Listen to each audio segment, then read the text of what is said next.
রাধে রাধে, কেমন আছো তোমরা সবাই? আশা করছি তোমরা খুব ভালো আছো। আমার বাবার মামা বাড়িতে হরিসেবার আয়োজন করা হয়েছিল, তো আমরা মহোৎসবের দিন গিয়েছিলাম। এরই মধ্যে নগর ঘোরা হয়ে গেছে, এখন হচ্ছে ভোগারতি।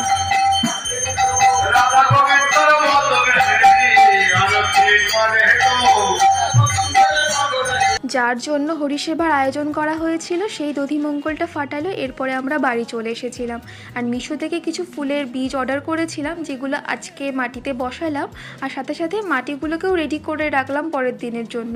এর জন্য মাটিতে সবজির খোসা, প্রতিদিনের জমিয়ে রাখা চায়ের পাতা, আর ডিমের যে বাইরের সাদা অংশ তার গুঁড়ো আর খোল পচা জল দিয়ে উপর দিয়ে আরও মাটি দিয়ে সুন্দর করে মাটিটা রেডি করা হলো। আর টব না থাকায় না আমরা মালসাতেই মাটি রেডি করে নিয়েছি। আর আমার বেদানা গাছে দেখো ফুল ফুটেছে, যদিও গাছটার বয়স 1 বছর। আর এটা হচ্ছে গন্ধরাজ লেবুর গাছ, পাতায় না প্রচুর পোকা হয়েছে, তাই ছাই দেওয়া হচ্ছে।